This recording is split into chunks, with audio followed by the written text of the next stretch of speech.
ikaze abadukurikiye kuri Lucky 10 duhaye ikaze buri muntu wese hanze y'igihugu abari mu gihugu imbere ndani Kigali mu majyepfo amajyaruguru iburengerazuba ndetse n'iburasirazuba nkuko mubibona rero uyu munsi turi kumwe n'umumama hano reka dutangire tumuhe ikaze atwibwire ubundi dukomeze ikiganiro cyacu uyu munsi twabateguriye.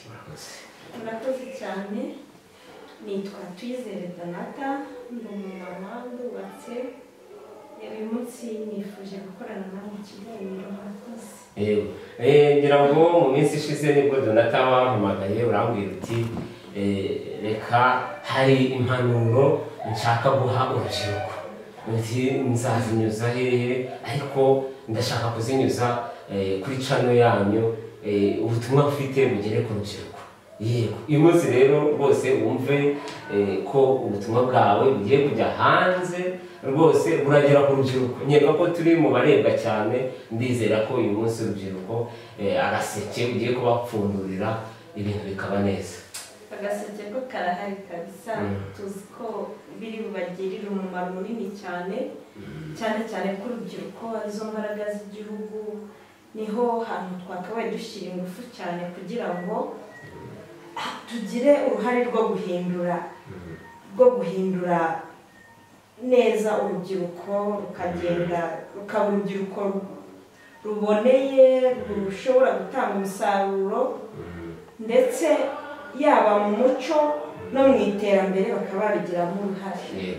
Ese akabazo k'amatsiko ubundi ni inama z'urubyiruko gusa cyangwa se n'abakuze nabo barebera hose, cyangwa n'abana batoya bakibyiruka batoya nabo hari icyo byabafasha, cyangwa ni ko urubyiruko ugiye gupika? Ni ukuvuga ngo birareba cyane urubyiruko, ariko kuba byagirira umumaro bifitiye umumaro buri wese, ku mwana azazamuka agere mu gihe cy'urubyiruko, umusaza cyangwa se umuntu urenze urubyiruko nawe byamugirira umumaro, kuko byanze bikunze iyo twubaka igihugu ntabwo ari igihugu cy'urubyiruko gusa, kirimo ingeri zitandukanye. Yego, aho ngaho rwose ndasobanukiwe. Ngira ngo ariko wasangiza na experience ku rubyiruko, ashobora kuvuga bati uriya muntu ugiye kutugira inama ni muntu ki se, cyangwa se afite experience ibi bintu ubundi abikora he? Kuko iyo umuntu akureba abona ukiri mutoya mu maso, ariko bagage numvishe wambwiye ushaka gusangiza ku rubyiruko, numvishije ari bagage y'abantu bakuru cyane, ariko njyewe nakureba nkabona uracyari mutoya. Ngira ngo n'abadukurikiye barabona, ngira ngo kameramani yabashyiramo neza bakakureba, ubona njyewe nkurebe ndabona ukiri mutoya, ariko burya ntawamenya, duhe experience abantu babone ko rwose atari umuntu mutoya, atari umwana ugiye kubaganiriza. Muri make nubwo experience navuga kw'icyo kintu, ndafite imyaka 30 ariko mfite ibintu byo kubasangiza byinshi kandi bifite umumaro.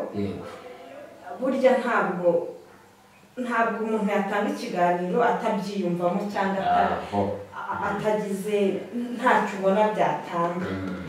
Jewe mfite ku bijyanye n'imyitwarire cyangwa se ku bijyanye n'umuco hari experience mfiteho, ku bijyanye n'iterambere nabyo hari experience mfiteho. Bivuga ngo rero ntabwo kubivuga, ndabivuga na pratique byose ari ibintu bifitiye hamwe. Ukomeje ku kantu k'umuco, umuco ni ikintu gikomeye, kugira ngo umuco niwo uranga igihugu. Sinzi rero muri iki gihe basigaye bavuga ngo urubyiruko rw'iki gihe ngo rwataye umuco, noneho bamwe n'urubyiruko bigerageje kurwegera bo bavuga ko ahubwo ari wo muco wabo. Aho ntabwo byaba ari kwajya kuri wa muco wa kera cyane, mukaba mubona ko urubyiruko rw'iki gihe nta muco rufite. Ibyo narabyibajije, ariko ubwo ngize amahirwe ukaba ugakomojeho ku muco, ngiye kukakubaza rwose, kugira ngo dusangize muri make urubyiruko muri iki gihe wabonye ruri kubura iki. ni hehe bafite intege nkeya, ni hehe, ni ibiki bafite twabigiraho, abantu bakuru babigiraho. ni ukuvuga ngo ku kijyanye n'umuco aricyo nari nshaka gukomozaho cyane cyane wenda n'ikindi turi buvugaho kijyanye n'iterambere. Yego. Ku kijyanye n'umuco ubona ko cyane cyane nk'urubyiruko rw'abakobwa, urubyiruko rw'abakobwa cyane cyane nirwo aho hantu ubona hari ikibazo gikomeye. Bajya baca umugani mu kinyarwanda ngo agapfundikiye gatera amatsiko. Ako gapfundikiye ntabwo ari ukuba umuntu afunguye buriya umuntu agenda yambaye ubusa mu muhanda, umuntu akerekana uwo ari we. Tuvuge ako gapfundikiye, tuvuga nk'umukobwa agatangira gukora imibonano mpuzabitsina yereka umugabo uko ateye hakiri kare. Ako gapfundikiye rero gatera amatsiko ntabwo uwo mugani wavuyeho, na n'ubu uracyabaho. Niba gatera amatsiko kubera ko kagipfundikiye, kakabaye gapfundikiye kugira ngo uriya musore azagire amatsiko yo kuvuga ngo reka mbigenze ntiyamute shyira mu ntabwo uciye mu ijambo se. Ntabwo uriya mukobwa tubona ko yambaye, bamwe bajya bavuga ngo ni ubusa, harimo n'abavuga ngo ni imikandara. Ukabona ngira ngo tugiye tunamanutse twahuye n'umukobwa wambaye akantu abantu barimo bashungera ku bandi ngo ni umukandara. Ariko nkavuga nti se kariya kantu gatoya avuga ko yambaye ntabwo ashobora kukambara, nyamara nta kibazo bimutwaye, atanajya no muri izo ngeso mbi, ntibishobora kubaho se? Ubusa bwo ntabwo bishobora kubaho ari atajya mu ngeso mbi, ntabwo bibaho. Icyo ntekereza, umuntu iyo ushyira hanze ikintu nuko ushaka gukora publicity, ntabwo ushobora kwerekana ikintu byumvikane. Kwerekana ni ukwerekana nyine, gushyira hanze ni publicity uba utanga. Kwambara rero ubusa ntabwo, iyo mico ntabwo wahamya yuko yaba atagira imico mibi kandi ya publicity yatanze publicity hanze. Abakobwa rero b'iki gihe bo bavuga ko ibigendanye no kubona umugabo bati akeza karigura, cyangwa se uwabuze umuranga yaheze mwanyina. Bati kuko harimo abona aganirije bagenda bambwira bati kuko turi benshi ni ngombwa ko umuntu yigaragaza muri babandi benshi kugira ngo agire amahirwe yo kubona umugabo, sibyo? Bo bakabikora nka trike zabo cyangwa se amayeri yo kugira ngo bave muri ya sosiyete cyangwa se bave muri wa mubare mwinshi yigaragazemo, sibyo? Kubona yambaye kariya kantu gatoya bifate nkaho ashaka kwiyerekana, sibyo?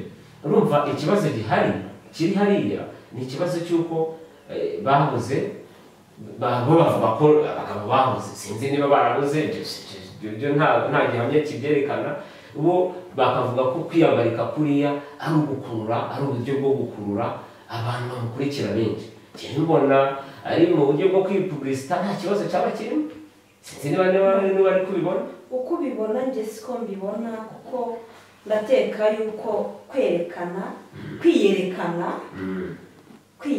tujya turebana ba nyampinga bacu b'igihugu kabisa, bagira uburyo babambika, ukabona hari uburyo bambaye barikwije. Ni umukobwa ubereye igihugu, ni umukobwa udakojeje isoni ababyeyi, ni umukobwa ureba ukavuga ati kabisa uyu nguyu nta kibazo. Amashope bagenda bagashopingiramo, abakobwa babandi bambara ubusa ariho nabo bagiye bakigana abanyampinga bacu, ndakeka nta kibazo byaba biteje.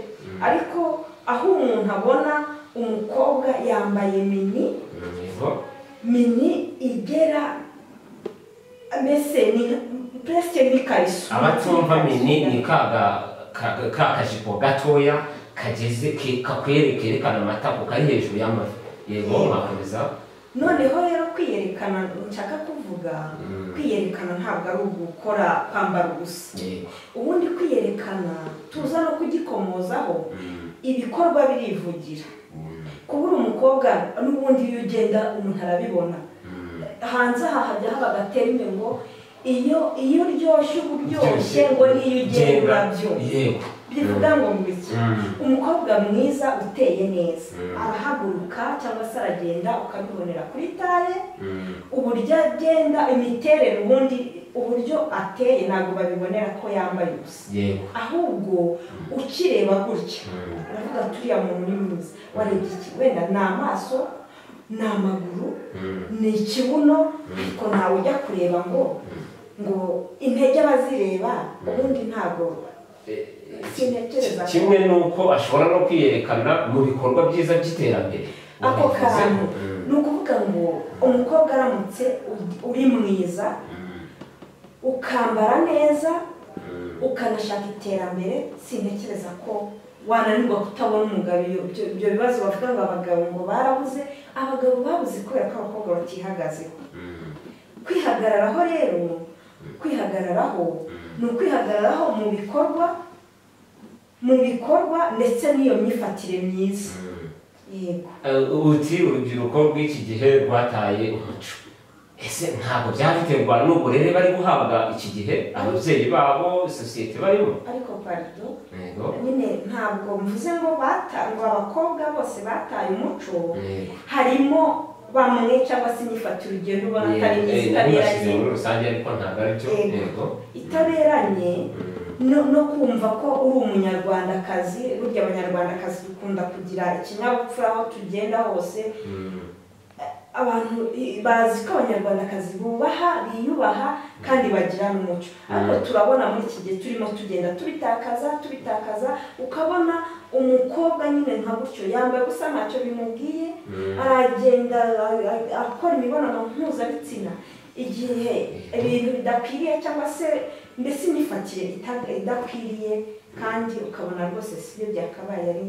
byo byakabaye icyo cy'imibonano mpuzabitsina ndaza kukigarukaho nyuma ariko banze insubize abakobwa ni ukubera iki bitari kugenda neza muri ino minsi ni uburere batari kubona ni umwanya ababyeyi babuze biri gupfira he muri ino minsi icyo mbona cyo nyine impamvu ni nyinshi hari ibyo bita viziyo tugenda twigana imico y'abanyamahanga icyo gishobora kuza ari impamvu ya kabiri nyine urabona abantu n'ubundi muri viziyo turimo nanone hari uburyo abantu turimo tugenda umwanya ukaba mukeya wo kuganiriza abana umwanya ukaba mukeya wo kubaganiriza no kubitaho ugasanga muri uko kubura umwana arigendera uko yiboneye ego